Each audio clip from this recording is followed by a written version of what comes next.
ang aming homemade ginger candy or candied ginger. Tama-tama po ito sa may mga makakating lalamunan. Sarap po itong nguya-nguyain. Paano po ba ito ginagawa? Yan po ang ipapakita namin sa inyo ngayon. Magandang araw sa inyong lahat. Ngayon po ay gagawa po ako ng ginger candy or luyang candy. Meron po ako ditong 300 grams po ng luya.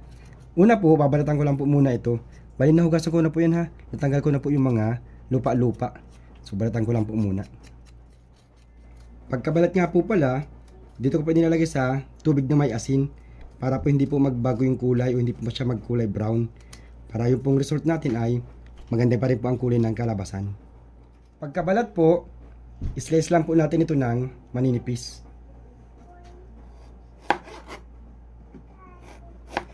Ganitong pagka-slice lang po. After po may hiwa-hiwa, ready na po yan para pakuluan. Pakukulang ko lang po ito ng up to 5 minutes. 5 minutes lang po pagpakulo. Ayaw po natin yan ng sobrang lambot. Makalipas po ang 5 minuto, okay na po yan. Hanguin na po natin sa tubig. And then, diretso po natin dito po sa ice cold water. Malamig na tubig po yan. Para mag-stop na po yung pagluto sa kanya. After po masok sa malamig na tubig, i-drain lang po natin yung sobrang tubig. Kapag na-drain na po natin yung sobrang tubig, lagyan na po natin dito sa ating pagbababaran. Maglalagay po ako ng 3/4 cups po ng asukal na puti. Hindi po napuno yung isang cup. 3/4 cups lang po.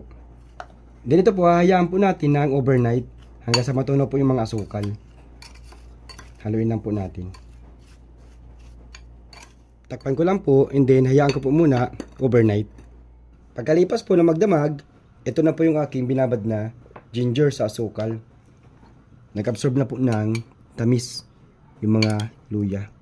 Ready na po ito para iluto. Lagyan na po natin dito sa kawali.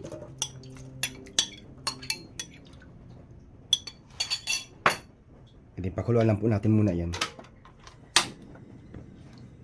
Kapag kumulo na po, set po natin yung apoy sa medium fire na lang po. And then wait po natin yan hanggang sa mag-evaporate po yung sabaw.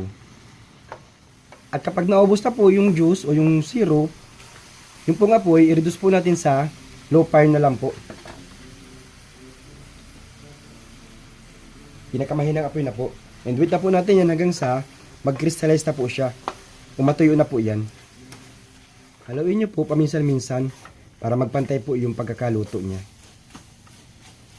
At hindi na po masunog yung kabilang side. Kung mapapansin po ninyo, nagkikristalisa po yung asukal sa palibot niya. Tama-tama po yung ganyan na proseso. Wag na wag po ninyong lalakasan yung apoy at yan po ay masusunog. Kailangan po dito ng pasensya o patience. Medyo matagal-tagal po itong matuyo. Ganitong stage po, haluin na po ninyo ng haluin kasi masusunog po yan kaagad. So dapat po alaga na po ito sa halo. Kung mapansin po ninyo, tuyo na po yan. Pero hindi pa naman po tuyong tuyo. So mga konting minuto pa po. Hanggang sa maging totaling, tuyong tuyo po talaga siya. Kapag nakita nyo po na halos lahat po ay tuyo na, off na po ninyo yung apoy. And then yung init na lang po ng kawali, magpapatuyo po dyan. Halo-haloin lang po natin. Ayan po, dry na po siya. Wala na pong basa-basa. So ito po ay palalamigin na po natin. Ito na po yung aming naluto na ginger candy. Dito ko na po palalamigin ng tuluyan sa plato. Huwag na wag po muna yung ilalagay sa garapon na medyo mainit-init pa po yan. At magmo-moisture po yan. Yung po yung nagkukus po ng pagtutubig.